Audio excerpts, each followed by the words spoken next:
really don't understand why men are catching feelings or being offended when I say if you're a man in a 50 marriage, then when you come back home, you have to wash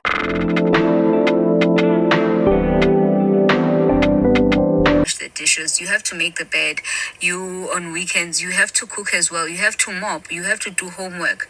I don't know why our brothers are angry because if you want money from me at the end of the month, I also work 9 to 5. You work 9 to 5. We help each other here financially. So that means we are equals, Galoko. So you cannot expect me to go to work 9 to 5, be tired just like you. But when you must sit on the lounge, hog the remote, expect this food to just come on a tray and then say, do you know what? I'm a man. Yes, by gender you are, but by roles we are helping each other out. If you don't want to do that, then out of your own salary, hire help with your own money that will do the parts of your chores that you are not willing to do. Then you can come and comfortably sit down. No one is looking down on 50-50 marriages. No one. But what we're simply saying is there is no superior in a 50-50 marriage. You cannot expect to be above the other partner when you still need her money. You still need her money to help you with the cars, with the house, with the whatever the case might be, but you still want to be superior. Kanjan. Then bring 80% of the money, then whatever you don't want to do around the house, she'll do freely because you're taking something off her plate. But if we're both exhausted, no, you're gonna mop, you're gonna... Because they want submissive providers. They want you to provide for them and they want you to submit to them. They want you to do all of that without complaining. Just the way they order you at your workplace to do all of the things that you do at your workplace without complaining. He wants to be the say in the house, where he gets to control in the house. Because at work, he's the yes boss, the yes say. He follows instructions from the white man. He takes orders from the white man and the white woman. So when he comes home, he wants to be those people in his house to you. He wants to have an ego boost with you. So I don't feel like marriage, especially in the Black community, has anything to do with love. His logic is telling him, if you can do all of that at your workplace, then why can't you not do it for me? Why are you complaining when I ask you to do that deed at night for me, to take care of your kids? If you want me to entirely give my life to you like your Jesus, you need to take care of my entire life.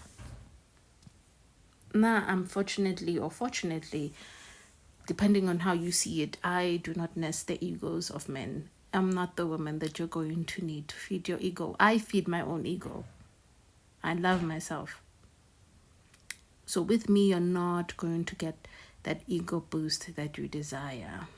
Not going to be that woman who says yes, yes, say yes. You don't have that luxury. You're not a white man. They're stealing our resources.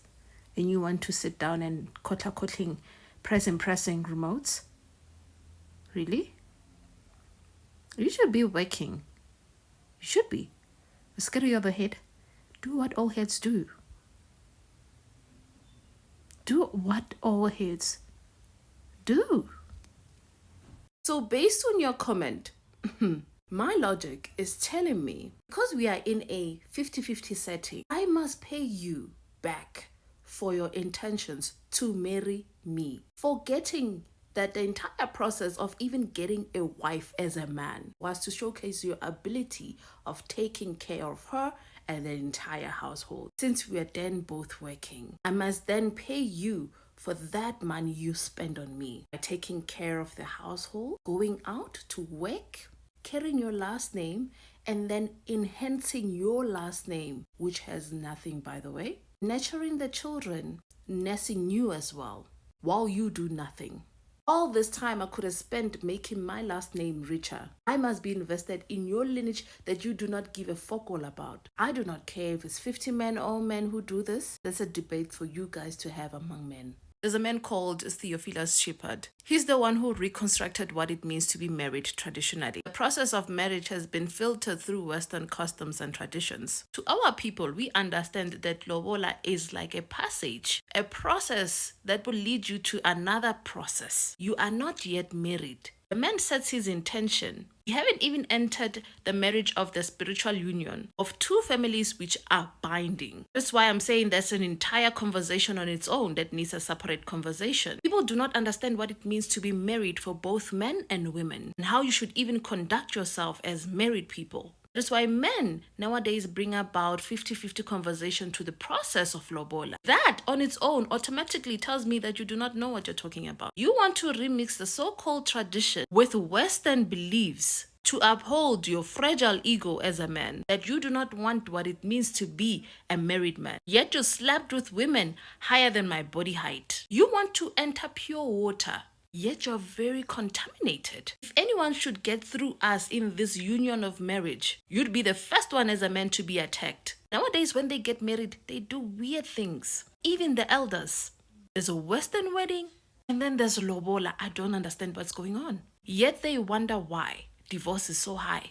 Should you marry a so-called loose woman, that would equally mean that you are equally a loose man. You cannot even have it any other way. They should teach you how to conduct yourself as a man who is married. Same as women. They should teach you how to conduct yourself as a woman who is married. We have remixed traditions and cultures that allows you as a man to take the fruits of your labor elsewhere, sleep with multiple women unpurified, and then come back and demand a virgin to be married to you, to nurture your lineage, which is so empty, probably seedless at this point, because your children are all over the place.